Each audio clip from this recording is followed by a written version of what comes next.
እያየው የኔን አምላክ ነግደ ገንዘብ አትሰራ።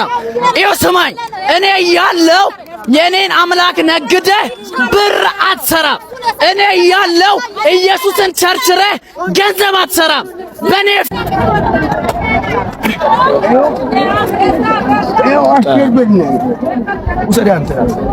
አሜን አሜን አሜን አሜን አሜን አሜን በኢየሱስ ስም አሜን አሜን ነገራችሁ ሆኗል። ታሪክ ይቀየራል። ተቀበልሽ? አሜን አሜን። ሼር ኮፒ ሊንክ ለማድረግ እንዳትረሱ። አንጋይ ጠቅሱ ይሻጣል። አሜን አሜን ይሻጣል። አሜን አሜን ይሻጣል። አይኑን እንደዚህ ጎርግሬ ነው ሌላ ቀን የሚሸጥ ኢየሱስ ጌታ ነው በል። እባክህ ወደ ዛሬ ኢየሱስ ጌታ ነው በል። እየሰማችሁ ነው? ኢየሱስ ጌታ ነው በል። እየሰማችሁ ነው? ኢየሱስ ጌታ ነው በል። አፍህን ሞልታ ኢየሱስ ጌታ ነው በል። አንተ ነጋዴ ኢየሱስ ጌታ ነው በል። ኢየሱስ ጌታ ነው በል። አንተ ደግሞ ወንጌል አትነግድ። መታኝ ነው እንዴ? ወንጌል አትነግድ። ወንጌል አትነግድ። ወንጌል አትነግድ። ወንጌል አትነግድ። በኢየሱስ ስም አትሸቅጥ። በኢየሱስ ስም አትቸርችር። በኢየሱስ ስም አትቸርችር።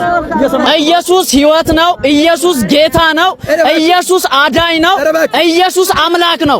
አንተ በኢየሱስ ስም አደባባይ ላይ እየሸቀልክ ነው። በኢየሱስ ስም አደባባይ ላይ እየቸረቸርክ ነው። ልብ ካለ ኢየሱስን የምታምን ከሆነ ሰው አከማችተህ ሳይሆን እየዞርክ ወንጌልን ስበክ። እየዞርክ ወንጌልን ስበክ። ኢየሱስን አትነግድ። ኢየሱስን አትነግድ። ኢየሱስን አትነግድ። ኢየሱስ ሸቀጣ ሸቀጥ አይደለም። ኢየሱስ ገንዘብ ማሰባሰቢያ አይደለም። ኢየሱስ የገቢ ምንጭክ አይደለም። ኢየሱስ ገንዘብ የምታገኝበት መንገድ አይደለም። ኢየሱስ ሕይወት ነው። ስማኝ፣ ኢየሱስ ሕይወት ነው። ኢየሱስ ሕይወት ነው እያልክ ስበክ። ኢየሱስ ጌታ ነው እያልክ ስበክ።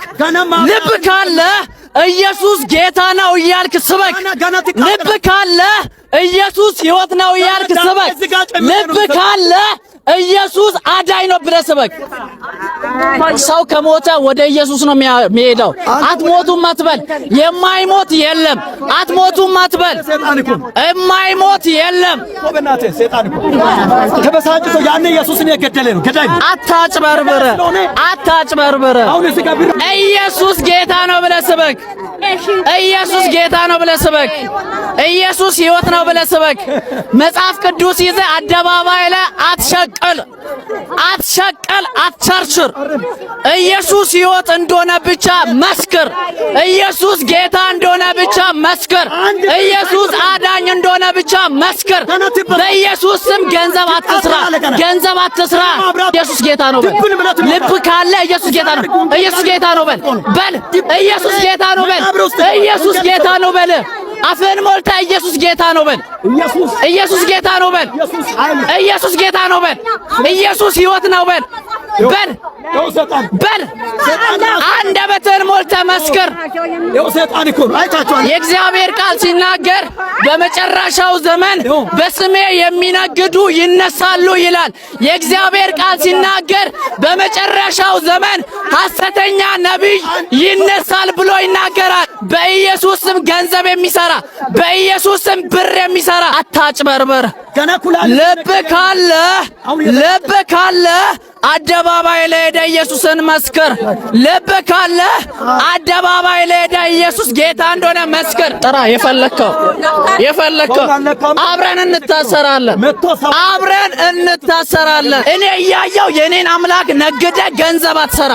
ይኸው ስማኝ፣ እኔ እያለው የኔን አምላክ ነግደ ብር አትሰራ። እኔ እያለው ኢየሱስን ቸርችረ ገንዘብ አትሰራ። በኔ ፊት ትሰማኛለህ? እየሰማችሁኝ ነው? ኢየሱስ ክርስቶስ ቤተ መቅደስ ላይ ተሰብስቦ ገንዘብ ሲሰሩ አይቶ ኢየሱስ ክርስቶስ ያደረገው ምንድነው? በጅራፍ እያባረራቸው ከቤተ መቅደስ አወጣቸው። በኢየሱስ ስም አትነግድም፣ አይኔ እያየ። በኢየሱስ ስም አትቸረችርም፣ አይኔ እያየ። በኢየሱስ ስም ገንዘብ አትሰራም፣ አይኔ እያየ። ኢየሱስ ሕይወት እንደሆነ መስክር። ኢየሱስ ጌታ እንደሆነ መስክር። ኢየሱስ የዘላለም ሕይወት ማግኛ መንገድ እንደሆነ መስክር። እኔ ያየው ኢየሱስን አትቸረችርም። እኔ ያየው ኢየሱስን አትሸቃቀጥም። እዚህ የተሰበሰባችሁ ሰዎች፣ እዚህ የምትገኙ ሰዎች፣ እዚህ ጋር ያላችሁ ሰዎች ኢየሱስ ሕይወት ነው።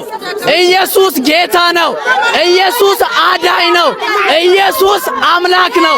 በኢየሱስ ስም ሲነግድ አይቼ ዝም አልልም። ምንታሰር ከሆነ አብረን እንታሰራለን። በኢየሱስ ስም እንድትነግድ ግን አልፈቅድም። ዳቻ እየፈጠረ ዘርነት እየሰራ ነው ያለው። አንተ ደግሞ ገበያ ውስጥ ገንዘብ እየሰራ አንተ ደግሞ በወንጌል ስም ገንዘብ እየሰራ ቅድም የተናገርኩት ምን ችግር የለው። የፈለክበት እኔ በኢየሱስ ያመንኩ፣ በኢየሱስ ጌትነት ያመንኩ፣ በኢየሱስ ክርስቶስ አዳኝነት ያመንኩ፣ ኢየሱስ ከሞት ሳይሆን ከዘላለም ሞት እንደሚያድን የማመን የእግዚአብሔርን ቃል ጌትነቱን፣ አዳኝነቱን፣ አምላክነቱን፣ ሕይወት ሰጪነቱን መስክር። እኛም ከተነሳም በኋላ ለመጡ አገልጋዮች ያለኝ ምክር ምንድነው? በተጫለ መጠን ሸቀጣም ባል ነው ሸቀጣ አጭበርባሪ ባል ነው። ጥሩ ለምሳሌ አገልግሎት ሲባል ገንዘብን ብቻ ፎከስ አድርገው የሚኖሩ ልጆች ይሄን በደንብ ልቀቅልኝ። እሺ ገንዘብና ገንዘብ ብቻ ይኸውልህ በዘመናት መካከል የቤተ ክርስቲያን ቁስሎች ናቸው።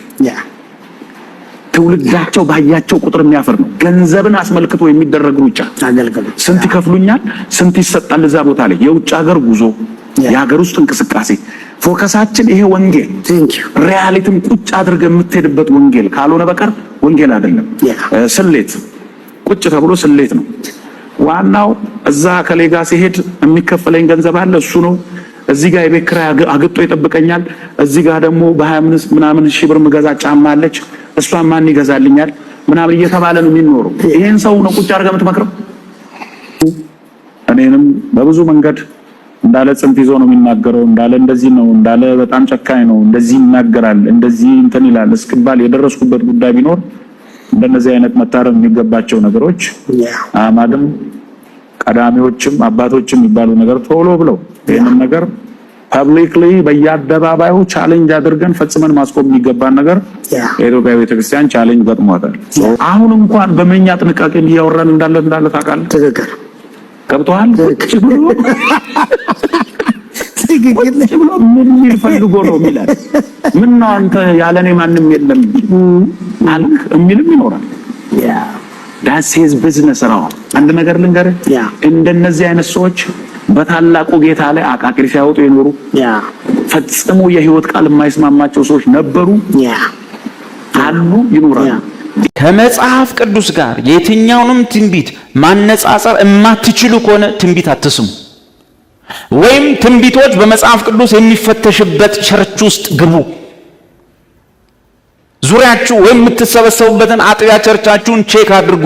ትንቢት ዝም ብሎ የሚነገርበት ከመጽሐፍ ቅዱስ በላይ የሆነበት ማን የእግዚአብሔር ሰው ተናግሯል። ይሄውና እኮ ቆሮንቶስ እንዲላል አይደለም፣ ነብይ በቀደም ሲናገር ኤራ ኤፌሶን እኮ እንዲላል አይደለም፣ ፕሮፌት እንደዚህ ሲል የሚባልበት ቸርች ለቀጥፋ።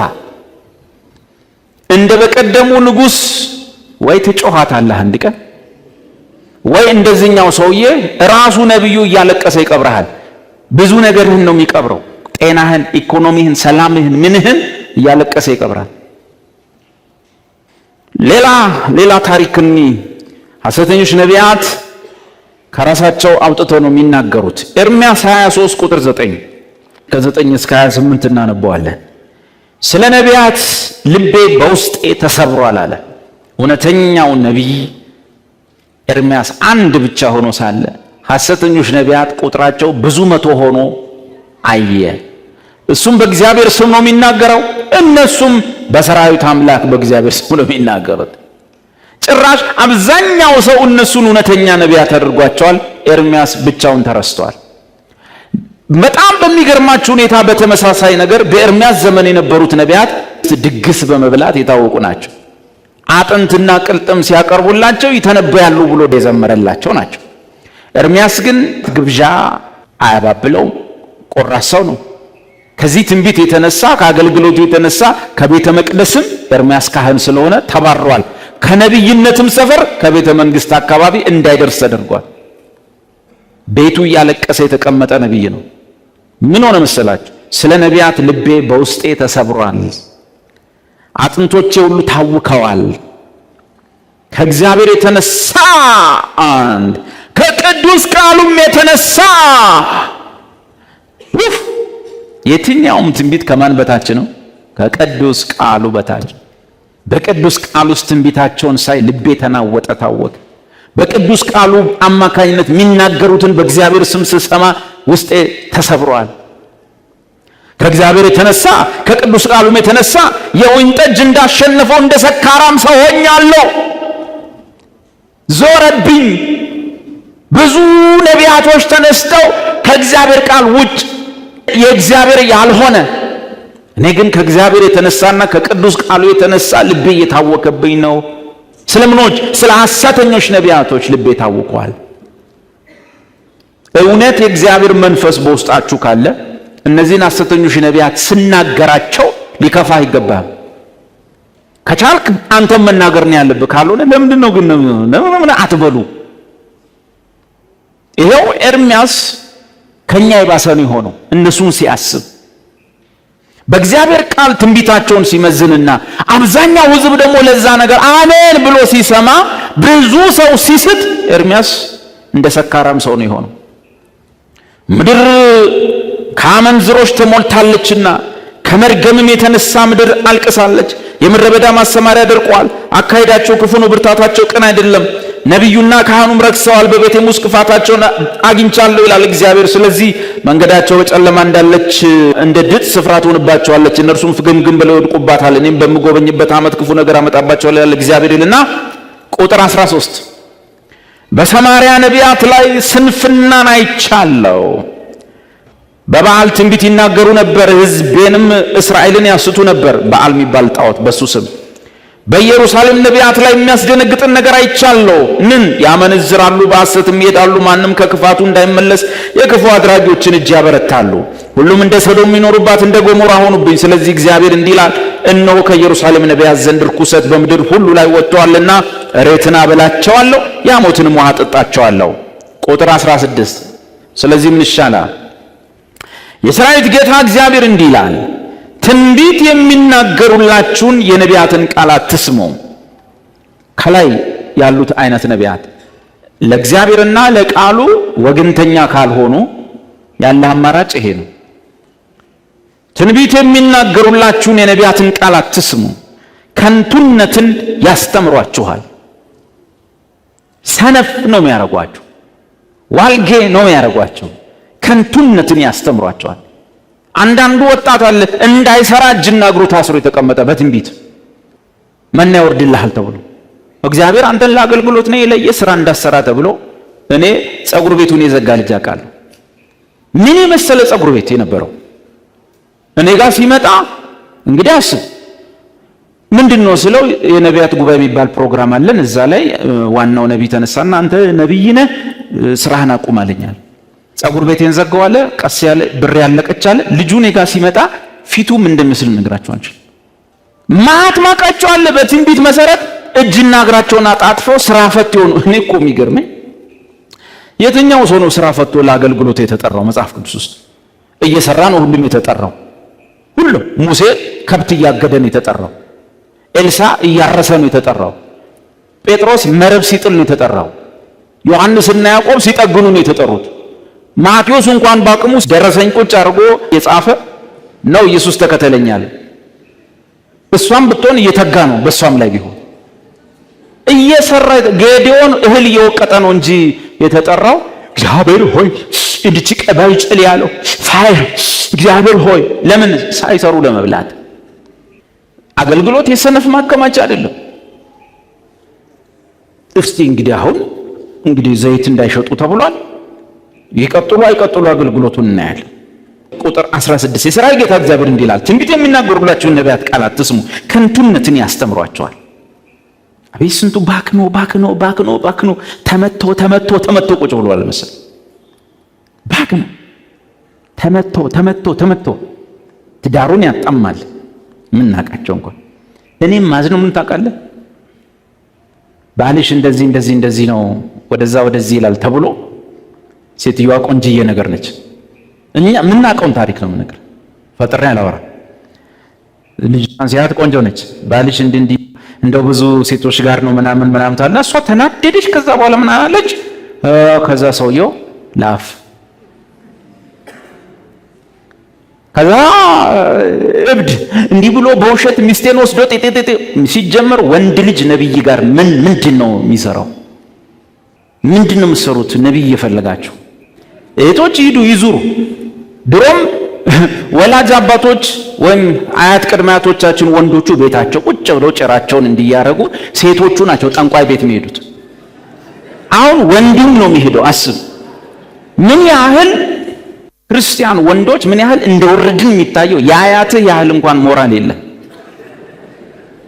መዞር ነቢይ ፍለጋ ከንቱነት ነው። ሰነፍ ነው የሚያረጉ። ስራ ታትር መጥተህ እግዚአብሔርን አመስግን፣ ጸልይ። በዛ ውስጥ የሚመጡ ጤነኛ የሆኑ ትንቢቶችን አሜን በል። ከዛ ውጭ ማሳደድ ያቋራጭ መንገድ የለም። ለመባረክ ከፈለክ ስራ ታትር። የለም በተረፈ ቡክ አውጥተህ የዚህን ከተማ ሀብት አስገባውን የለም። ሰላቢ መንፈስ የእግዚአብሔር አይደለም። ካንዱ አውጥቶ ወደ አንዱ የሚከት ጌታ የለን። ካንዱ ብር አውጥቶ እንዴ ሙስሊሙ እኮ ለፍቶ ሰርቶ ነው ያገኘው። ታትሮ ተጠራርቶ ከሀገር ቤት መጥቶ ሰርቶ ያገኘው ብር ነው። እንዴት ነው እኔ የአሕዛብን ሀብት ትበዘብዛለች ተብሎ እንደተጻፈ ሪሊ እሱ ነው ሐሳቡ? መስለብ ነው። ወጣዋላ ወደ ቡካችሁን ወደ ላይ አውጡ፣ ቡካችሁን አውጡ። ሃሌሉያ። ሰውየው እየገመገመ ነው። ምን ያህል ሰው ቡክ አለው? ምን ያህል ሰው ብር እያስገባ ነው? ነገ ሊያጭድ ነው፣ ነገ ሊሰበስብ ነው። ዝም ብሎ አይደለም። ከዛ ቀምቶ ለዛ የሚሰጥ አምላክ የለን። ሊሰራ የማይወድ አለ ለክርስቲያን መርዶ በጌታና አዎ የዘላለም ሕይወት አግኝታለህ፣ አዎ ትሰራለህ፣ አልሰራም። ሊሰራ የማይወድ እንዳይበላ። ምክንያቱም አንድ ሆድ ስሰጥ ሁለት እጅ አድርጌ ነው እንድሰራ እንጂ እግዚአብሔር ሁለት ሆድ ሰጥቼ አንድ እጅ የሰጠው አምላክ አይደለም። አንድ ሆድና ሁለት እጅ ነው፣ ማመካኘት የለም ብሎ ነው ያለው እግዚአብሔር። ከዛ ቀምቶ ከዚህ የሚሰጥ ጌታ አይደለም አይደለም። የሁሉም የሥራው ይገባዋል። አምጣ ይሉት ጌታ ያመጣል፣ ከአንዱ ቀምቶ ለአንዱ ይሰጣል ምናምን የሚለው ለኢየሱስ አይደለም። ኤርምያስ 23 ቁጥር 9 እናንበው። ቁጥር 16 ላይ ነን ያለነው። ከንቱነትን ያስተምሯቸዋል። ስሙ ልድገመው። የሠራዊት ጌታ እግዚአብሔር እንዲህ ይላል፣ ትንቢት የሚናገሩላችሁን የነቢያትን ቃል አትስሙ፣ ከንቱነትን ያስተምሯቸዋል። ከእግዚአብሔር አፍ ሳይሆን ከገዛ ልባቸው የወጣውን ራእይ ይናገራሉ። ኦ ማይ ጋድ አሜን ይላል ምስኪን ሰው። ከእግዚአብሔር አፍ ሳይሆን ከገዛ ልባቸው የወጣውን ራእይ ይናገራሉ። ለሚንቁኝ ሁል ጊዜ እግዚአብሔር ሰላም ይሆንላችኋል ብሏል ይላሉ። በልቡም እልከኝነት ለሚሄድ ሁሉ ክፉ ነገር አያገኛችሁም ይላል። ቃሉን ያይና ይሰማ ዘንድ በእግዚአብሔር ምክር የቆመ ማን ነውና? ቃሉን ሲያደመጠ የሰማስ ማን ነው?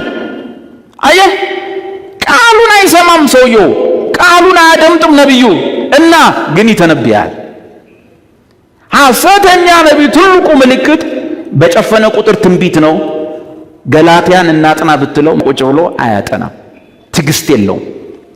እንደውም ሊል ይችላል መጽሐፉ አይደለም ዋናው፣ ቃሉ አይደለም። ቃል መጽሐፍ ቅዱስ አትበሉ፣ ዋናው መንፈሱ ነው።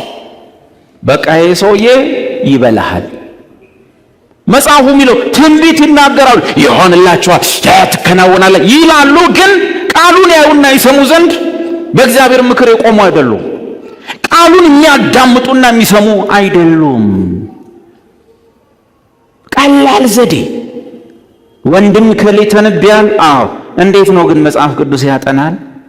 እንዴት ነው በአብዛኛው የሚጸልየው የሚተነብየው? ቅዱስ መጽሐፍን ካስተማረ በኋላ ነው። ለመጽሐፍ ቅዱስ ለእግዚአብሔር ቃል ትኩረት ይሰጣልን? ወይስ ግብድዬ መጽሐፍ ቅዱስ መድረክ ላይ ሲወጣና ሃሌሉያ ሃሌሉያ መሐረብ እየተራመደ መጣ። ሃሌሉያ በኑሮ ላይ እየተራመደ መጣ። በእንትን ላይ ለትንቢት የምትሆን ትምህርት ለትንቢቱ እያመቻች ሁሌ ከጠቀሰ ለምትቀጥለው ትንቢት አይደለም። መቼ ነው ስላሴን የሚያስተምርህ? ያውቀዋል ወይስ እሱስ? መቼ ነው ስለ ክርስቶስ ማንነት የሚነግርህ? ያውቀዋል ወይስ እሱ ራሱ? መቼ ነው እስቲ ትንቢት ዮናስን የሚያስጠና? መቼ ነው ኤርሚያስን የሚያስጠና? መቼ ነው ማቴዎስን የሚያስጠና? መቼ ነው ገላትያን የሚያስጠና? የለም ሰውየው አሜን ትላላችሁ። ይሄው ኤርሚያስ ላይ እሱ ሰውዬ ወፍራም መጽሐፍ ቅዱስና ወፍራም መሐረብ ይዞ መድረክ ላይ መውጣት ጥቅም የለውም። በወፍራሙ ማስተማር ያስፈልጋል። ምንም በአንድ ጥቅስ እየተወረገረጉ ላበላም መሆን ጥቅም የለውም። ምንድን ነው ጥቅሙ? በባህር ላይ እየተራመደ መጣ። ሃሌሉያ! በዚህ ቃል ላይ እንጸልያለን። ሙሉ እየተራመደ መጣ። ስትወጣ ምን የሚያስፈራ ኑሮ እየተራመደ ወደ አንተ ይመጣል። የሚገጥመል ለምን? በቃሉ አይደለም የሰበከ፣ እንደ ቃሉ አይደለም፣ አላስተማረም። ከመጽሐፍ ቅዱስ ጋር ሰውየው ጸበኛ። አገልጋይ መድረክ ላይ መጽሐፍ ቅዱስ ስለሚከፍት ነው የከፈተው። መቼስ ከሌላ ጠቅሶ አይሰብክህምና ለመያዝ ያህል ነው። ግን አባላቱን ሰብስበ ሁሉ አሜን ያለውን ሰብስበ እንዴት ነው ድነሃል? ጌታ ያውቃል ይላል። መዳንን ሳታውቅ ኢየሱ ማለት ጥቅም የለውም። የዘላለም ሕይወት ዋስትና እንዳገኘ በጥቅስ መረጃ ሳይኖር ልብ ሙሉ ሳይሆን ወረስ ምንም ጥቅም የለውም። ሌላ ሃይማኖት ውስጥ ገብተሃል። ሌላ እምነት ነው እንዴ? የመስቀሉ ሥራ ሳይገባህ ሳትጠቀምበት ልብ ሳያርፍ በሚወረወርለት ትንቢት ልብ ሊያርፍ አሜን ስትል እግዚአብሔር አይታዘብህም? ልጁን በሰዋበት ሥራ ከሙታን ልጁን በቀሰቀሰበት ውጤት ልብ ሳያርፍና ሳትረካ ወረስ ይሳካልሃል፣ ይሆንልሃል። ሲሳካልህ ደስ ሊልህ አያሳፍርም? በሞቱ ያልተጠቀም በትንሣኤው ያላረፍክ ሰውዬ በትንቢት በሚመጡ ቁሳቁሶችና ቅራቁምቦች ለማረፍ አሜን ስትል እግዚአብሔር አያፍርብህም? እግዚአብሔር አይታዘብህም? እናስ ደግሞ እንዳሰብከው ሆነልህ? እውነት ሆነልህ? በዚህ ምድር ነገር ላይ እንዲቀናላችሁ እንዲከናወንላችሁ የምትፈልጉ ከሆነ መጀመሪያ እረፉ። ያላረፈ ሰው አንድ ጸሎቱ አይሰማም። ጥቅስ ስላላረፉ የእረፍትን መንገድ ስላላወቋት እኔም ጸሎታቸውን አልሰማም። አለቀ። መባከን፣ መንቀጭቀጭ እንዴ! ቸርች ውስጥ ያለ መደበኛ ፕሮግራም ከተከታተላችሁ ራሱ ተመስገን። ምንድነው በቃ ሳምንቱን ሙሉ እረፍት ማጣት፣ በየመንደር መዞር። እዛ ሰፈር የሆነች የምትጸልይ ሴትዮ አለች፣ ዥው። እዛ ሰፈር የሆነ የአዳር ጸሎት አለ፣ ዥው። እና ባሎችም ሚስቶቻቸውን ተቆጣጠሩ። ከምር የአዳር ጸሎት አለ፣ አርፈሽ የምን አዳር ጸሎት? እኔ ወንዱ ሄጄ ያላደርኩት አንቺ ሴቷ ሄደሽ የምታድሪው ምንድን? በጸሎት ጊዜ ፊት አውራሪው ወንድ ነው። ምንድነው መንቀጥቀጥ? ሴቶቹ ምንድነው ማያርፉት ምክንያት አይገባኝ።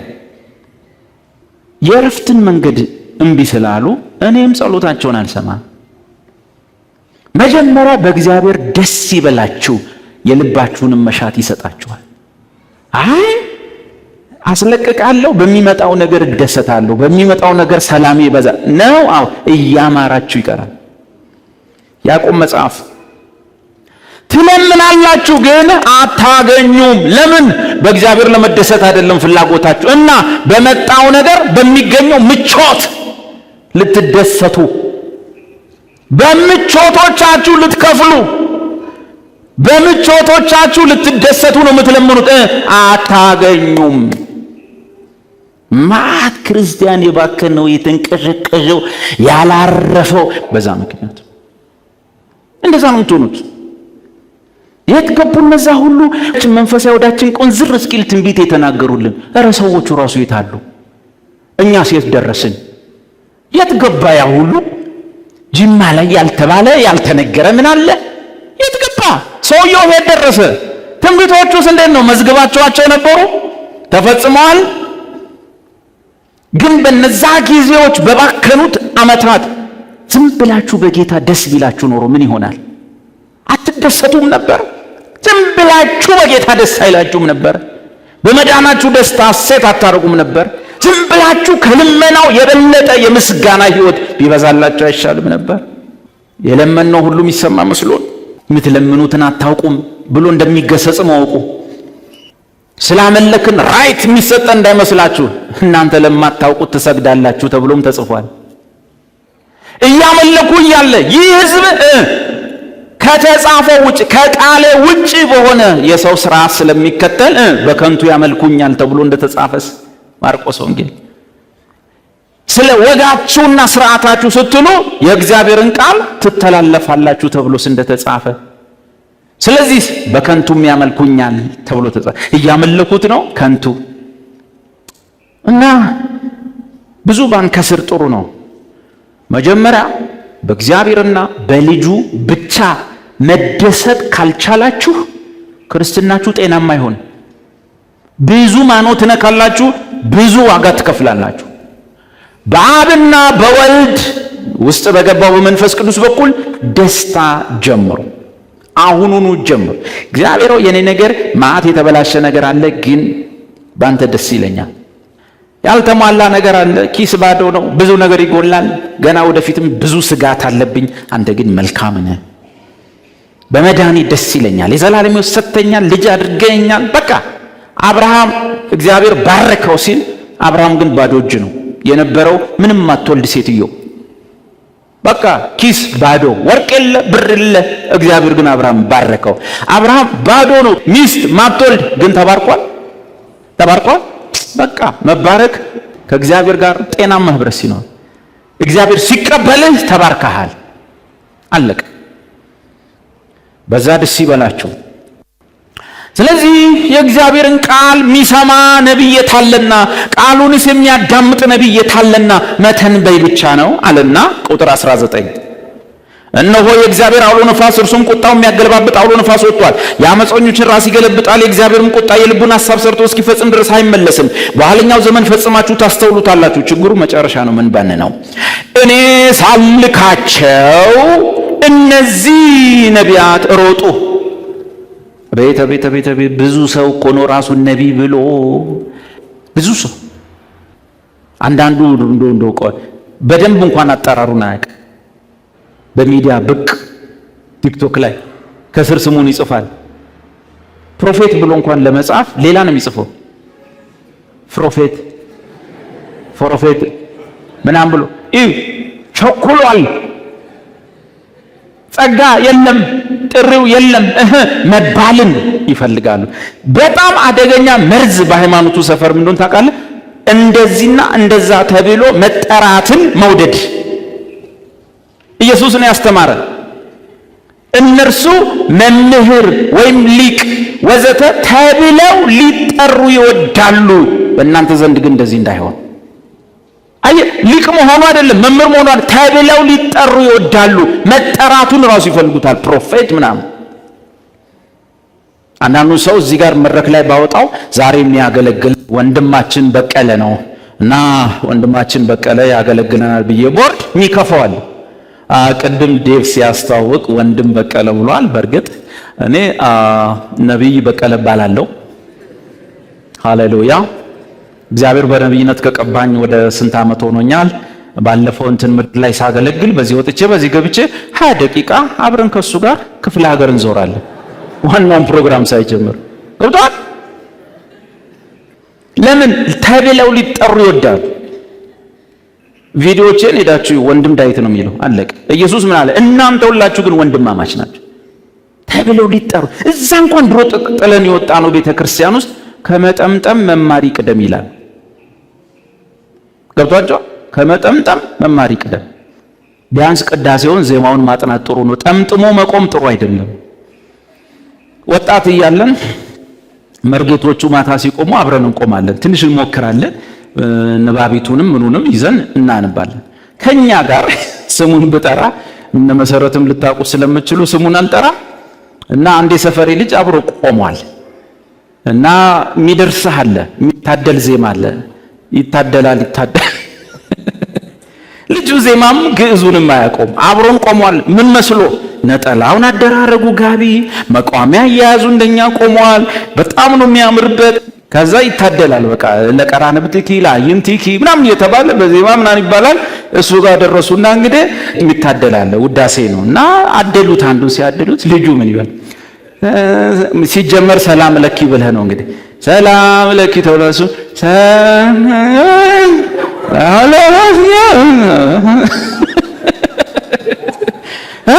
ሲላቆረጡት ከመጠምጠም ከማሰማመር መማር ይቅደም ነው ነገርየው።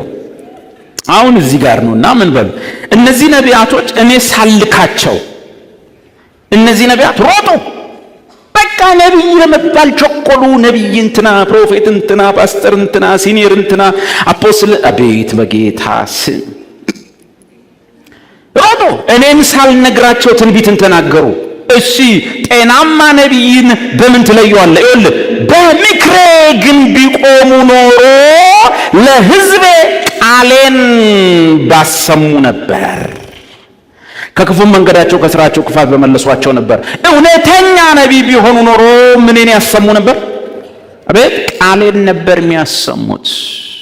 ቃሌን መስማት አይፈልጉም፣ ማጥናት አይፈልጉም። እንደውም አንድ ሰው መበላሸት ሲጀምር እግዚአብሔር ሊጣላው ሲጀምር መጀመሪያ ያስሩ የሚጣላው ከቃሉ ጋር ቃሉን ማጣጣል ይጀምራል። ሳኦልን እግዚአብሔር አነገሰው። በምን ናቀው? ነቢዩ መጣና ሳሙኤል ምን አለው? የእግዚአብሔርን ቃል ንቀሃልና እግዚአብሔርም ንጉሥ እንዳትሆን ንቆሃል። እስራኤልን ለምንድን ነው እግዚአብሔር ፊት ያጠቆረባቸው? እንደውም 40 ዓመት አይደል የተንከራተታችሁት? አትወርሱም፣ ምድረ በዳ ፈጅቼ ጨርሳለሁ አለ። ሁሉንም እምሽክ አድርጎ 2 ሰው ቀረ። ለምን? መጽሐፉ ምንድን ነው የሚለው? መናው በዓይናችን ፊት ሰለቸን አሉ። መናው ሁሌ ኢየሱስ ነው፣ ሁሌ ቃል ነው፣ ሁሌ ኢየሱስ ነው፣ ሁሌ ቃል ዋናው ሰዓቱ ነው። ፋየር የምትል ሰው ፋየሩ ይበላሃል። ራስን ነው የሚበላው። የእግዚአብሔርን ቃል ማጣጣል ሲጀምር እየተበላሸህ ነው። እማትችለው ጋር እየተጋጨ ነው። በስጋ የመጣው ራሱ ስሙ የእግዚአብሔር ቃል ይባላል። አይቻልም። ቁጥር 25 ስሙ አለምኩ እያሉ በስሜ ሐሰትን የሚናገሩትን የነቢያት ነገር ሰምቻለሁ። ምንድን ነው የሚሉት? ሁልጊዜ በጨፈኑ ቁጥር አየሁ የሚሉ ተኝተው ማያድሩ ሁሌ አለምኩ ነው፣ ታየኝ ነው። አንዳንዴ ተኝቶ ማደርም ያስፈልጋል። አለምኩ እያሉ በስሜ ሐሰትን የሚናገሩትን የነቢያት ነገር ሰምቻለሁ። ትንቢትን በሐሰት በሚናገሩ የልባቸውን ሽንገላ በሚናገሩ በነቢያት ልብ ይህ የሚሆነው እስከ መቼ ነው? ኦ ማይ ጋድ! አባቶቻቸው ስለ በዓል ጣዖት ነው ይሄ ስሜን እንደረሱ እያንዳንዱ ለባልንጀራው በሚናገራት ህልማቸው ሕዝቤ ስሜን ለማስረሳት ያስባሉ። ምንድን የሚሉት? አለምኩ ህልማየሁ። ኦኬ እግዚአብሔር በህልም ይናገራል? አዎ ኢዮብ መጽሐፍ ላይ ጽፏል። ህልም አይደለም ትንቢት ራሱ በምን ይፈተሻል ብለናል? በእግዚአብሔር ቃል። ህልም ከሆነ አህዛብም ያሉ፣ የሰፈር ሽማግሌዎችም ያሉ፣ እናቶችም ያሉ፣ ጠንቋይም ያሉ ከእግዚአብሔር መሆኑን የምታውቀው ምንድን ነው? በ66ቱ መጽሐፍ ቅዱስ ገምግመን እንጂ የሰፈር ሰው ሁሉ ጥርስ ተነቃነቀው ዘመድ ሊሞት ነው፣ ማታ ጥርስ ነቀላው ቤተሰብ ሊሞት ነው እያሉ እያስፈራሩን ያሳድጉን። እኔ ወንድሜ ሌላ ሀገር ነበር ወታደር ሆኖ ሄዶ ከዛ በኋላ ወደ አረብ ሀገር ጠፉ። ምጽዋ ምናምን ሲያዝ ሸሹ። ከዛ በኋላ ሁሉ ጊዜ ትምህርት ቤት እየሆንኩ መርዶ በቃ ሞተ የሚባል ነገር እጠብቃለሁ። በበር ሁሉ ያለው የሰፈር ሰው ይመጣ ይሆን እያልኩ አስታውሳለሁ። ከዛ 2 ቀን በህልሜ ጥርሴ ሲነቀላዩ እናቴ ሰላሜ ጠፋ። የሰፈርም ህልም አለ፣ የሰፈር ትርጉምም አለ። በቃ ሞቷል አልኩ። በቃ አሁን መጥተው ከትምህርት ቤት ሊወስዱኝ ነው ላለው 2 ጥርሴን ስነቀላይች የሞተም የለም ምንም የለም። ሁሉም ህልም ያያል። የሰፈር ሽማግሌ ሁሉ ትልቅ ዛፍ ሲወድቅ አየሁ፣ እዚህ ሰፈር ትልቅ ሰው ይሞታል ይላሉ። ሁሉም ያያል፣ ሁሉም ይተረጉማል። ከእግዚአብሔር መሆኑን በምን ታውቃለህ? ከእግዚአብሔር መሆኑን የምታውቀው ያየኸውን ነገር በ66 መጽሐፍ ቅዱስ አይችል። አሁን መተህ ዝም ብለህ ብትቀባዝር እኔ ጋር ትርጉም የሌለው ህልም አለ። ይሄ ጌታ ይገስጽ ምለው ማለት መተህ ዴቭ ስትሞት አየሁ ብትለኝ ዞር በል ነው። ጌታ ይገስጽ። መጽሐፍ ቅዱስ ምን ይላል? ረጅምን ዕድሜ አጠግብሃለሁ ማዳኔንም አሳያለሁ። ስለዚህ ምንድን ነው ያየው? ቅዠት ማለት ይሄ የሆነውን ነገር ነው የምነግራችሁ። ቤቴ መጥተው የተናገሩኝ ሁለት ሰዎች የዛሬ ስንት ዓመት ነው ቆይተዋል? 12 13 ዓመት የሰጠው ጊዜ ጌታ 2 ዓመት ነው። ዴቭ ቶሎ ቶሎ ስራ ይልሃል ጌታ፣ በጣም ስራ ይልሃል ጌታ። 2 ዓመት ጌታ ይገስጽ አልኩት። ጌታ ይገስጽ አቁም አልኩት። ረጅም ዕድሜ አጠግብሃለሁ ማዳኔን አሳያለሁ። ቁጭ በሉ ሁለታችሁም አልኩ። ቁጭ አሉ ሶፋ ላይ። የት ነው ያያችሁት ይሄንን? ማለት ወንዝ ዳር ሆነን እዛ ታች አዌቱ ወርደን ስንጸልይ አሉ። ወንዝ ዳርማ ከዚህ በላይ ገና ታያለ ማለት ምን ማን እንዳሳየህ ይገባኛል። ጋኔን ሳቢ መንፈስ መጥቶ ሟርት የሚያስነግር ማለት። ከዛ ሁለቱ እግሬ ላይ ወደቁ። አሁን ሲያዩኝ አልሞትኩም። እዛ በነበርኩበት ቤት አንድ ባህታዊ እኔ ላይ ትንቢት ተናገረ። ያ ባህታዊ እዚህ መጣና መድኃኔዓለም እሰቀላለሁ አለ። ኢየሱስ ክርስቶስ እንደሰቀለ እኔም ተሰቅዬ ያሳያቸዋለሁ አለ። ያኔ 14 ወይ 15 ዓመት ልጅ ነኝ። እችን ማክለው ግን እንትን ነኝ፣ በጣም አደገኛ 9ኛ ክፍል እንደዚህ ነው መሆነው። ከዛ በኋላ መጣ ሰውየው እሰቀላለሁ አለ። እኔ ደግሞ ሰንበት ትምህርት ኃላፊ ነኝ፣ አይሰቀልም አለ። ጳጳሱ ጋር ሄድኩና አቃጠርኩ። ብፁዕ አባታችን ሰውየው እንደ ኢየሱስ ሞታለሁ እሰቀላለሁ ያለ ነው፣ ህዝብ ሊያሳስት ነው አልኩ። እንደዛ እንዳያደርጋሉ ታገደ። ሰውየው ይሰቀላል እንደ ኢየሱስ ሊሰቀል ነው ተብሎ ከሸዋበር ከመንቲና ከምን ሰፈር ሰው መድኃኔዓለም ቸርችን ሞላ። የነበራችሁ ካላችሁ ጢም አረገ። ከዛ በኋላ መጣ። አትሰቀልም አልኩ። ነጠላይን እንዳረኩ እንጨት ሁሉ አዘጋጅተው አትሰቀልም ምናምን። ሰው ምን አለ ብናይ ይላል፣ ምን አለ ቢሰቀል ግን ይላል። ማይክሮፎኑን ያዝኩት እኔ ነኝ። አይሰቀልም ብፁዕ አባታችን አግደዋል ምናምን ስል ማይኩን ቀማና እንዲህ አለ። የዛሬ ዓመት ጎንደር ላይ እንዲህ ሲቃወመኝ የነበረ አንድ ሰንበት ተማሪ ትሞታለህ ብዬ በዓመቱ ሞቷል፣ ይሄም የዛሬ ዓመት ይሞታል። አልሞትኩም፣ ጭራሽ እግዚአብሔርን እያገለገልኩ ነው። ጌታ ይመስገን። ያን ባህታዊ ግን 4 ኪሎ ላይ አየሁት። 4 ኪሎ ላይ አየሁት። እንደማይሆን ሆኖ አየሁት። እኔ ግን አለሁ። እስካሁን አይኖርም፣ በሕይወትም አይኖርም። ምን ልላችሁ ነው? እንቀጥልና ንባቡን። አይገርማችሁ? ቁጥር 28 የሚያልም ነቢይ ህልምን ይናገር። በቃ እግዚአብሔር አለኝ አይበል። በህልሜ እንደዚህ ያየው ይበል። እግዚአብሔር ስላንቺ ማታ ያሳየኝ አትበል። ጌታ የሚያስፈራ ነገር ነው ስላንተ አትበል። በቃ ህልም አየሁ በል። ህልም ነው፣ እንዳፈታቱን ስትሞት አየሁ ብትለኝ በቃ ልባረክ ነው ማለት ነው ብዬ ተረጉመዋለሁ። የሚያልም ነቢይ ህልምን ይናገር፣ ቃሌም ያለበት ቃሌን በእውነት ይናገር። ለየው ህልምና ቃልን። ህልም ካየ ህልም በል። በቃ ህልም ከሆነ ህልም ነው፣ ህልም የሚናገር ህልም ነው ብሎ ይናገር። የእግዚአብሔርን ቃል የሚናገር ግን ቃሌ ያለበት ግን ቃሌን በእውነት ይናገር። ለምን ማነጻጸረ እግዚኦ።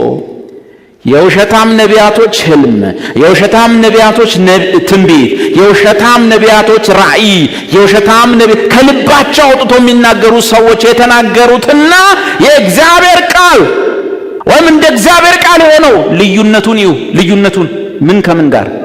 ገለባ ከስንዴ ጋር ምን አለው? ህልማቸው፣ ራእያቸው፣ ትንቢታቸው ምን ተባለ? ገለባ። የእግዚአብሔር ቃል ምን ተባለ? ስንዴ። ገለባ ከስንዴ ጋር። ሁሉም ሰው በጨፈነ ቁጥር አየሁ ብሎ እግዚአብሔር አለኝ የሚለው ገለባ እንዴት ከእግዚአብሔር ቃል ጋር እኩል ይሆናል?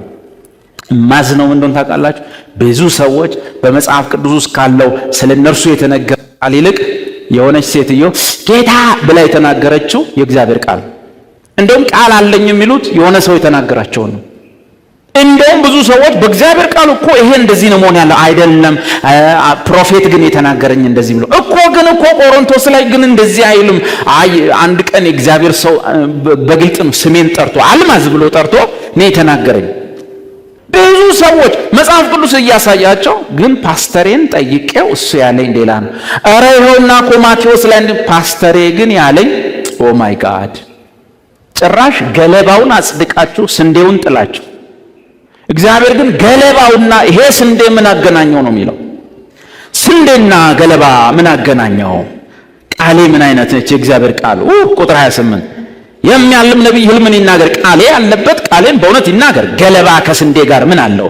በውኑ ቃሌ የእግዚአብሔር ቃሌ እንደ እሳት ድንጋዩንም እንደሚያደቅ መዶሻ አይደለችምን ይላል እግዚአብሔር። ስለዚህ እነሆ እያንዳንዱ ከባልንጀራው ዘንድ ቃሌን በሚሰርቁ ነቢያት ላይ ነኝ ይላል እግዚአብሔር። እነሆ ከምላሳቸው ትንቢት አውጥተው እርሱ ይላል በሚሉ ነቢያት ላይ ነኝ ይላል እግዚአብሔር። እነሆ ሐሰትን በሚያልሙ በሚናገሩትም በሐሰታቸውና በድፍረታቸው ሕዝቤን በሚያስቱ በነቢያት ላይ ነኝ ይላል እግዚአብሔር። እኔም አላኳቸውም አላዘዝኳቸውም፣ ለእነዚህም ሕዝብ በማናቸውም አይረቧቸውም ወይም አይጠቅሟቸውም ይላል እግዚአብሔር። ስለዚህ ከልቡ አውጥቶ የሚናገር ሐሰተኛ ነቢይ አይረባህምም፣ አይጠቅምህም። እንደ ድንጋይ የሆነብህ ነገር አለ። አዎ ቃሌ መዶሻ ነው ያፈርሰዋል። ገለባ የሆነ የህይወት ክፍል አለ። አዎ ቃሌ እሳት ነው ገለባውን ይበላልሃል። ቃል ያልበላው ገለባ፣ ቃል ያልሰበረው ድንጋይ ትንቢት አይሰብረውም። ትንቢት አይሰብረውም። ሰበርኩ ሊል የለም፣ ይቀጥላል። ለዩ ገለባን ከስንዴ ጋር እኩል አታርጉ። የዚህኛው ማገባደጃችን ዘዳግም 18 አጭር ስለሆነች እሷን ብቻ ዘዳግም 18 ቁጥር 20 በእሷ ማገባደድ ይኖርብኛል። ነገር ግን ይናገር ዘንድ ያላዘዝኩትን በስሜ በድፍረት የሚናገር ወይም በሌላ አማልክት ስም የሚናገር ነቢይ እርሱ ይገደል ይላል። እንግዲህ ብሉይ ኪዳን ስለሆነ ዛሬም በድንጋይ አንቀጠቅጣቸው፣ ግን በእግዚአብሔር ቃል እንቀጠቅጣቸዋለን። በቤተ ክርስቲያን ስልጣን እንቀጠቅጣቸዋለን። በቀደም አንዱን ምልክት አይተናል። የመጀመሪያው ምልክት ከገንዘብ ጋር የተገናኘ ነው አይደል? ሲያስነክሷቸው መልካም ትንቢት ይናገራሉ አይደል? ያለው ቃሉ አስነክሰዋል እንዴ እንትናን ይባላል። የሆነች ነገር ሲሸጉጡላቸው ሲያስነክሷቸው መልካም ትንቢት ይናገራሉ። ገንዘብ የማይሰጣቸው ላይ ግን በልባቸው ያሴሩበታል። ክፉ ቃል ሊያወጡ ልብ ደንዳና ነው ሊሉት፣ እግዚአብሔር ንብረትን በተንኩት ይላል ሊሉት። አንድ ቦታ ላይ በማገለግልበት ቦታ አንድ ሰው ነበረ እና በረንዳ ላይ ትንሽ እህል ነው የሚሸጠው፣ ትንሽ ጉልት የሚመስሉ እህሎች የቤቱ በረንዳ ላይ። ከዛ በኋላ ሰውየው እኔ ጋር መጥቶ መማር ጀመረ። ሲመጣ የዛ ቸርች ነቢያት ሁሉ ቤቱ ሄዱ። ልንጸልይ ነው የመጣን አሉት። እሺ ያለ ደስ አለው ከሚስቱ ጋር። በዛ መሃል ለምን ታውቃላችሁ? በቃ ነጋዴ ምናምን ሲያው የሚታያቸው ብር ነው። አሁን የነሱ ሐሳብ ምንድነው? ሰውየው ዳዊት ጋር ከሄደ ብሩን እዛ ሊሰጥ ነው። መጡና እንደዚህ አሉት፣ እግዚአብሔር እንዲህ ይልሃል፣ አውሎ ንፋሳ ያለው አለ። አውሎ ንፋሳ ያለው እና ከበረንዳ ላይ ያለውን እህልህን ሲበትና ያለው አለ። ሰውየው የገባው ስለሆነ አቁም አለ። ሲል አቁም አስቆማቸው። የሚገርማችሁ በሶስተኛው ወር ላይ መንግስት ሰፋሪዎች ያሰፍር ነበረ። ከዛ በኋላ የሆኑ የመንግስት አካላት እኛ ሻይ ምንጠጣበት አጠገብ ቁጭ ብለው እባካችሁ ሰው ታውቃላችሁ አሉ። ምን አይነት ሰው አለ? እህል ለሰፋሪ የሚያቀርብልን። ከዛ ይሄ ሰው ያቀርባል፣ ይሄ እህሉ ይበተናል የተባለ አቀረበ። በሳምንቱ ሀብታም ሆነ ማለት ነው።